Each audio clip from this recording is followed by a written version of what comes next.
Hello guys, this is Manish. Welcome to Gyan Coach के इस video में हम लोग पियाजे की थ्योरी ऑफ कॉग्निटिव डेवलपमेंट देखने वाले हैं। सीटेट की तैयारी में हमारा ये पहला वीडियो होने वाला है। इस थ्योरी में हमने पियाजे की थ्योरी ऑफ कॉग्निटिव डेवलपमेंट ली है। इस थ्योरी को सबसे पहले लेने का कारण यही है कि ये थ्योरी एज ए बेस काम करती है बाकी सारे फिलोसोफर्स के लिए, एक आधार की तरह काम करती है। इनकी थ्योरी बनाने के बाद ही बाकी सारे फिलोसोफर्स ने अपनी बातें कहना शुरू करी।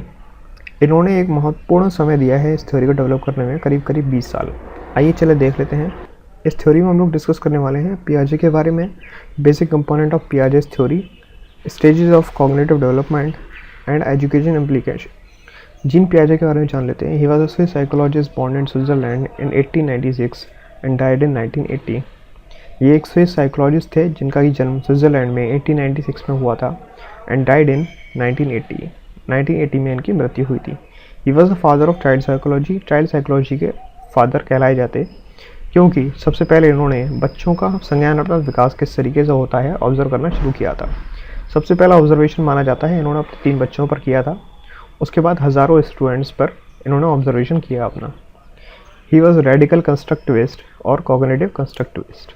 रेडिकल कंस्ट्रक्टिविस्ट का मतलब यही होता है कि कोई भी बच्चा छोटी छोटी नॉलेज यानी चंक ऑफ नॉलेज से अपना संज्ञानात्मक विकास करता है, यानी कि अपनी समझ सूझबूझ बनाता है किसी भी चीज़ को लेकर। He has defined as children as an active builders of knowledge and also little scientist. उन्होंने बच्चों को क्या कहा है? Active builder of knowledge and also शिशु साइंटिस्ट, यानी कि शिशु वैज्ञानिक। He was a biologist, physiologist and people use to call him social scientist as well. ठीक है, ये बायोलॉजिस्ट भी थे, फिजियोलॉजिस्ट भी थे, इनको लोग सोशल साइंटिस्ट भी कहा करते थे। आगे चलते हैं। Basic component of Piaget's theory देख लेते हैं। Schema, assimilation, equilibrium, new situation, disequilibrium, accommodation. Schema क्या होती है? स्कीमा एक पॉकेट होती है where existing knowledge is store. मान लीजिए किसी भी बच्चे को डॉग्स के बारे में पता है, ठीक है। अब वो नॉलेज को कहाँ स्टोर करेगा? अपने एक स्कीमा बनाएगा, उसके अंदर स्टोर करेगा, ठीक है। अब स्कीमा कैसे अपडेट होता है? स्कीमा एडेप्टेशन प्रोसेस के थ्रू डेवलप होता है। एडेप्टेशन प्रोसेस में 2 चीज़ें आती हैं, एसिमिलेशन एंड एकोमोडेशन, ठीक है। एसिमिलेशन क्या होता है? Use of existing knowledge to deal with the new object and also adding new information in the existing schema. अब यूज़ ऑफ एग्जिस्टिंग नॉलेज क्या है? To deal with the new object. मान लीजिए किसी बच्चे को डॉग्स के बारे में पता है, सामने उसने डॉग देखा, यहाँ पर क्या हो गया? मैच हो गया, यानी कि उसकी जो समझ है और उसने जो देखा वहाँ पर मैचिंग हो गई, ठीक है। इसको हम क्या कहते हैं? एसिमिलेशन कहते हैं। ऑल्सो अगर वो नई कोई इन्फॉर्मेशन ऐड करता है डॉग्स की कैटेगरी में, डॉग्स के बारे में, तो उसको भी हम एसिमिलेशन कहते हैं। इसमें ज़्यादा कंफ्यूज होने की ज़रूरत नहीं है।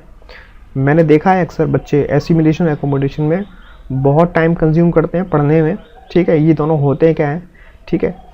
तो इसमें आपको ज़्यादा समय नहीं देना है, केवल जो दो चीज़ें मैं आपको बता रहा हूँ उस पर फोकस करना है, ठीक है। आगे चलते हैं। एकोमोडेशन। एकोमोडेशन का मतलब होता है change adjustment in the schema और क्रिएट अ न्यू स्कीमा, ठीक है। कभी भी हम जब अपनी स्कीमा यानी कि अपनी समझ में कोई चेंज करते हैं, एडजस्टमेंट करते हैं, या फिर कोई एक नया स्कीमा डेवलप कर लेते हैं, ठीक है। अब आपने डॉग्स तो देख लिए, आपकी नज़र के सामने एक बर्ड आ गई, ठीक है। तो उसमें आप क्या होगा? आपको एक डिसइक्विलिब्रियम होगा, असंतुलन होगा, ठीक है। बच्चा क्या करता है? किसी का भी संज्ञान क्या करता है? एक संतुलन बनाने की कोशिश करता है। जो उसको पता है और जो उसने देखा, अगर उसमें संतुलन नहीं बैठता तो उस सिचुएशन को हम क्या कहते हैं? डिसइक्विलिब्रियम कहते हैं, ठीक है। अब इस सिचुएशन में क्या होगा? उसके दिमाग में डिसइक्विलिब्रियम आएगा, ठीक है। तो वो क्या करेगा? पूछेगा अपने पिताजी से या फिर अपनी मदर से। तो उसमें उनको जो बताया जाएगा उससे वो एकोमोडेशन करेंगे, यानी कि अपनी स्कीमा को चेंज करेंगे। यानी कुत्ते के अलावा और भी जानवर होते हैं जो कि उड़ सकते हैं, ठीक है, जिनके पंख होते हैं, जिनके 2 पैर होते हैं। इस तरीके से एक और स्कीमा वो डेवलप करेगा अपने दिमाग में, ठीक है। अब मान लीजिए बर्ड के बारे में जानने के बाद उसके पास एक एरोप्लेन दिखाई देता है, ठीक है। फिर एक डिसइक्विलिब्रियम पैदा होगा, ठीक है। तो उसको ये समझ में आएगा उड़ने वाली चीज़ों में केवल जानवर ही नहीं, इंसान की बनाई हुई चीज़ें भी हैं, जिस तरीके के एरोप्लेन, ठीक है। तो ये चार्ट भी इस तरीके से यहाँ पर देख सकते हैं।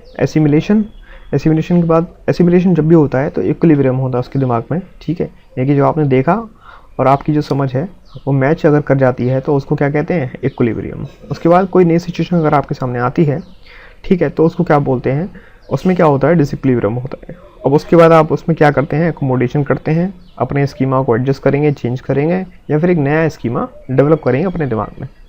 आगे चलते हैं। अब आते हैं स्टेजेस ऑफ कॉग्निटिव डेवलपमेंट में। पहली स्टेज है sensory motor, pre operational, concrete and formal. इस तरीके से देख लेंगे। 0 से यानी कि बर्थ से 2 साल तक हमारी सेंसरी मोटर स्टेज रहती है। उसके बाद 2 से 7 साल तक प्री ऑपरेशनल रहती है, 7 से 11 साल तक कंक्रीट, फॉर्मल ऑपरेशन 11 से अबव। पहली स्टेज के बारे में बात कर लेते हैं, सेंसरी मोटर स्टेज, जो कि बर्थ से 2 साल की अवस्था तक रहती है। Children acquire knowledge with the help of senses, that is eye, mouth, skin, nose, ears and gross motor activity, that is moving hands and legs, biting and chewing. So senses are the teacher. कहने का मतलब ये है कि senses इस stage में teachers होते हैं, ठीक है। उनका कोई संज्ञानात्मक विकास खासा नहीं हुआ होता है इस स्टेज में, ठीक है। तो वो लोग नॉलेज जो है, नॉलेज कैसे गेन करते हैं, अपनी सेंसर यानी कि सेंसेस से, और मोटर 2 चीज़ें दे रखी हैं। सेंसेस के हो गए आई, माउथ, स्किन, नोज, ईयर्स, ठीक है। मोटर मतलब ग्रॉस मोटर एक्टिविटी, हाथ पैर चलाना, च्यूइंग करना, बाइटिंग करना, इस तरीके की एक्टिविटी से वो नॉलेज गेन करता है, ठीक है। तो सेंसेस आर द टीचर इस स्टेज में। आगे चलते हैं। They acquire object permanence after 10 month, that is they understand things to exist even they are out of sight. अब क्या होता है, 10 महीने तक अप्रॉक्स माना गया है ये, ठीक है। एग्जैक्ट नहीं है ऐसा कुछ, बट लेटर फेज में वो ऑब्जेक्ट परमानेंस उनके दिमाग में आ जाता है। उससे पहले क्या रहता है, ऑब्जेक्ट परमानेंस उनके दिमाग में नहीं होता। ऑब्जेक्ट परमानेंस होता क्या है, ऑब्जेक्ट परमानेंस का मतलब होता है कोई भी चीज़ अगर आपकी नज़र के सामने है तो वो एग्जिस्ट करती है, अगर आपके सामने नहीं है तो वो एग्जिस्ट नहीं करती है, ठीक है। तो कहने का मतलब ये है कि बच्चे के सामने अगर आप कोई चीज़ लेकर आते हैं 10 महीने तक और उसके सामने से वो चीज़ हटा लेते हैं, तो अब वो उसके बाद भूल जाता है कि वो चीज़ मेरे सामने आई भी थी, या फिर अब वो एग्जिस्ट करती भी है या गायब हो गई, ठीक है। अब उसको उस चीज़ के लेना देना नहीं है। लेकिन यही अगर चीज़ आप 10 महीने के बाद करते हैं, तो मान लीजिए आपने उसको कोई बॉल दिखाई, ठीक है, अब आपने वो गायब कर दी। अब वो क्या करेगा कि उस बॉल के पीछे लग जाएगा, वो आपके इधर इर्द गिर्द घूमेगा, इधर उधर ढूंढेगा, ठीक है। वो ढूंढने की कोशिश करेगा वो बॉल गई कहाँ, यानी कि उसके दिमाग में ये है कि बॉल वो एग्जिस्ट कर रही है अभी भी। आगे चलते हैं। इमिटेटिव बिहेवियर और डेफर्ड इमिटेशन। इसका मतलब ये होता है कि कॉपी करना शुरू कर देते हैं बच्चे इस उम्र में, ठीक है। अगर जिसका भी बिहेवियर उसको अच्छा लगता है, उसके एक्शंस कॉपी करना, उसकी बातें कॉपी करना और उनको बार बार रिपीट करना, ठीक है। गोल डायरेक्टेड बिहेवियर होता है। गोल डायरेक्टेड बिहेवियर होने का मतलब ये है कि मान लीजिए बच्चे ने बॉल देख ली, घर में बिल्ली देख ली, कोई चूहा देख लिया, तो वो पूरे दिन उसके पीछे ही घूमता रहेगा। अब उसको किसी चीज़ से मतलब नहीं है, यानी कि उसका टारगेट अब गोल ये है कि उसको ढूंढ के निकालना है कैसे भी करके, अब वो चाहिए उसको, ठीक है। आगे चलते हैं। प्री ऑपरेशन स्टेज, ये 2 से 7 साल तक रहता है। पहला आता है इसमें इकोसेंट्रिक यानी कि उसको ऐसा महसूस होता है कि दुनिया उससे शुरू है, उस पर ही ख़त्म है, बाकी चीज़ से उसको कोई मतलब नहीं है, वो अपने ही धुन में रहता है, ठीक है। He fail to understand things from others perspective, दूसरों का पर्सपेक्टिव क्या है किसी चीज़ को लेके, वो बच्चे नहीं समझ पाते, ठीक है। उनका क्या मानना है, उनको क्या चाहिए, उनके लिए क्या सही है, उनके लिए क्या गलत है, बस उनके लिए वो मायने रखता है। एनिमिज़्म देख लेते हैं, इस तरीके से समझे। एनिमिज़्म यहाँ देख लें। एनिमिज़्म यहाँ देखिए, जो बच्चा है इस टॉय को, यानी कि जो डॉग टॉय है, इसको एज अ एक्चुअल एनिमल यानी कि एक्चुअल ह्यूमन ट्रीट कर रहा है, ठीक है। यानी कि एनिमिज़्म क्या है, feels that animate object has life. ये जो चीज़ है एंड्स इन लेटर फेज, ये जो चीज़ है लेटर फेज में एंड हो जाती है, ठीक है। बच्चे क्या समझते हैं इस उम्र में, यानी कि कोई टॉय है, आपने देखा होगा बच्चों, जो बेबी गर्ल है, आप उसको कोई सिंड्रेला या फिर कोई बारबी गर्ल वगैरह दे देते हैं, ठीक है। तो वो क्या करती है, उसके बाल बनाएगी, ठीक है, उसका मेकअप करेगी, उसकी आईब्रोज बनाएगी, ठीक है, उसका चेकअप करेगी स्टेथोस्कोप से। तो इस तरीके से वो फील करते हैं कि इनमें भी कोई जान है, इस तरीके से, ठीक है। हाउएवर ये जो चीज़ है लेटर फेज में एंड हो जाती है। आगे चलते हैं इरिवर्सिबिलिटी। इरिवर्सिबिलिटी का मतलब होता है unable to reverse the direction of the sequence, यानी कि कोई भी चीज़ हुई उसको रिवर्स कर पाना, ठीक है, वो बच्चों को समझ में नहीं आता इस उम्र में। यानी कि पानी से अगर आपने बर्फ़ बना के दिखा दिया तो उनको ये समझ में नहीं आएगा कि इसका बर्फ़ का पानी बन सकता है या नहीं, ठीक है, उनको लगेगा ऐसा पॉसिबल ही नहीं है, ठीक है। एक और एग्जांपल यहाँ देख लेते हैं, ये रिवर्सिबिलिटी का एग्जांपल है। इसको रिवर्सिबिलिटी में समझेंगे अपन, जैसे ये आटे की लोई है, आटे की लोई से हमने पूड़ी बेली यानी कि रोटी बेली है, ठीक है, तो अब वो इस रोटी को वापस से आटे की लोई में कन्वर्ट नहीं कर पाएगा, ठीक है। आगे चलते हैं आर्टिफिशियलाइज। आर्टिफिशियलाइज का मतलब होता है बच्चे को लगता है कि कुछ component, environment component are man made, ठीक है। ये एक टॉय एज भी है, ठीक है, इसको एक टॉय एज भी कहा जाता है। सेंट्रेशन का मतलब होता है only focus on one aspect of something at a time, एक समय पे किसी भी चीज़ का एक ही एस्पेक्ट पे फोकस करना, बाकी सारे एस्पेक्ट को इग्नोर कर देना, ठीक है। वोकेबलरी इसमें इंक्रीज हो जाती है, 200 से 2000 वर्ड्स तक डेवलप हो जाती है। आगे चलते हैं कंक्रीट ऑपरेशन स्टेज, 7 से 11 वर्ष की अवस्था में रहती है। Children start thinking logically but they struggle with the abstract and hypothetical concepts, they think only logically about the concrete object, यानी अब इस उम्र में बच्चे लॉजिकली सोचना स्टार्ट कर देते हैं, ठीक है, but they struggle with the abstract and hypothetical concept. Abstract और हाइपोथेटिकल यानी कि काल्पनिक कंसेप्ट जो रहते हैं उनके बारे में सोचने में अभी भी वो जूझते हैं, ठीक है। वो लॉजिकली उन्हीं चीज़ों के बारे में सोच सकते हैं जो उनके सामने विजुलाइज वो कर पा रहे हैं, ठीक है, जो उनके दिमाग में नहीं, यानी कि जो उनके सामने नहीं है चीज़ें उनके बारे में वो लॉजिकली नहीं सोच पा रहे, ठीक है। आगे चलते हैं कंजर्वेशन। कंजर्वेशन क्या होता है, कंजर्वेशन का एग्जाम्पल यहाँ से देख लेते हैं। ये कंजर्वेशन का एग्जाम्पल है, मान लीजिए आपने किसी बच्चे को 2 same quantity of water 2 glass में दिखाए, ठीक है। अब आपने क्या किया, एक गिलास से पानी डालकर एक बड़े पतले गिलास में डाल दिया, ठीक है। अब उसको महसूस क्या होता है, अब आप उसको ऑफ़र करोगे कि कौन सा पानी वो लेगा, तो उसको महसूस हो ऑब्वियसली ये जो पतला वाला जो बीकर वाला गिलास है, ठीक है, वो इसको लेने की कोशिश करेगा, उसको ऐसा महसूस होगा कि इसमें पानी ज़्यादा है, ठीक है। तो ये कंजर्वेशन है, कंजर्वेशन यहाँ पर डेवलप हो जाता है, ठीक है। इस उम्र में बच्चों को ये समझ में आना शुरू हो जाता है कि दोनों ग्लासेस में इक्वल क्वांटिटी ऑफ वाटर है, ठीक है। प्रीवियस स्टेज में ये चीज़ नहीं होती, कंजर्वेशन नहीं होता, ठीक है। आगे चलते हैं रिवर्सिबिलिटी। अब यहाँ पर हमने प्रीवियस स्टेज में पढ़ा था, प्री ऑपरेशन स्टेज में इरिवर्सिबिलिटी होती है, यहाँ पर रिवर्सिबिलिटी आ जाती है, यानी कि बच्चों को समझ में आ जाता है 5 + 3 अगर 8 है तो 3 5 + भी 8 ही होगा। अब उसको आटे की लोई से अगर रोटी बेलनी है और रोटी की जो बेली है हमने उससे वो आटे की लोई बनानी है, तो वो उस तरीके से कर सकता है, अब उसको समझ में आ गया है। पानी का बर्फ़ बन जाना, बर्फ़ से पानी का बन जाना, ठीक है, इस तरह की चीज़ें समझ में आनी शुरू हो जाती हैं।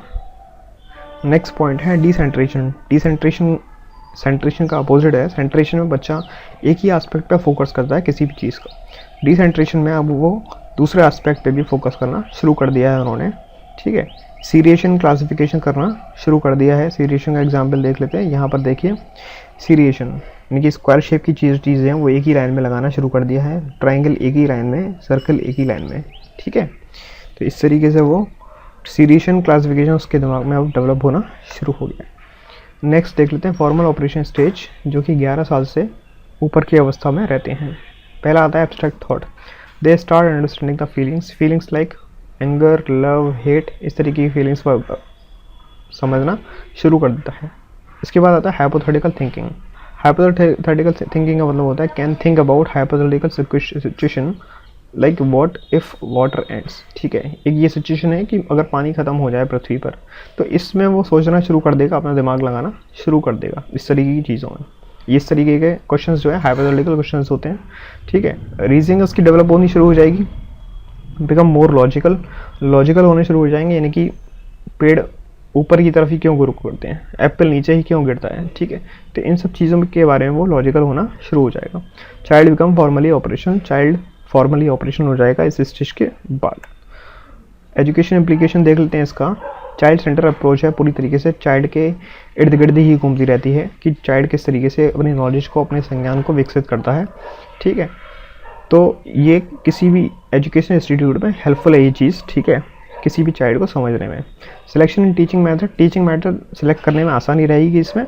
ठीक है, यानी कि बच्चों का संज्ञानात्मक विकास हमको पता है कि किस उम्र तक कितना विकास बच्चे का होता है।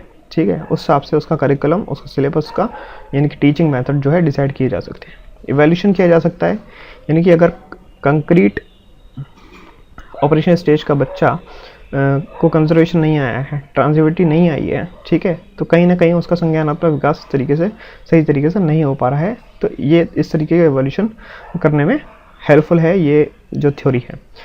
अच्छा, इनकी थ्योरी को क्रिटिसाइज भी किया गया क्योंकि इन्होंने लैंग्वेज पे बिल्कुल भी फोकस नहीं किया। इनका मानना ये था कि थॉट पहले आता है, लैंग्वेज बाद में आती है।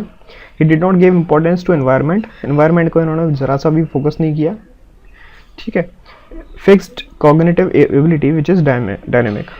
अब इन्होंने कॉग्निटिव एबिलिटी जो है बिल्कुल फिक्स कर दी कि 11 साल तक का बच्चा 11 साल तक के बच्चे को कंजर्वेशन आता ही आता है, क्या पता नहीं आए। ठीक है, हो सकता है डायनेमिक हो, या फिर 11 साल से ऊपर का बच्चा हाइपोथेटिकल सोचना शुरू कर देता है। ठीक है, तो बाकी सारे जो फिलोसोफर थे उन्होंने इस चीज़ को क्रिटिसाइज़ किया। ठीक है, ऑब्जर्व किया और कहा कि ये चीज़ डायनेमिक हो सकती है, ज़रूरी नहीं है जो उन्होंने फिक्स किया है वो हर बच्चे पे अप्लाई करे ही करे। Okay guys, thank you for watching this video. अगर आपको ये वीडियो मेरा पसंद आता है तो लाइक करें, शेयर करें और सब्सक्राइब करना ना भूलें मेरे इस चैनल को, और प्लीज़ बेल आइकन को भी प्रेस करें ताकि ऐसे क्वालिटेटिव वीडियोज़ आपको आगे भी मिलते रहें।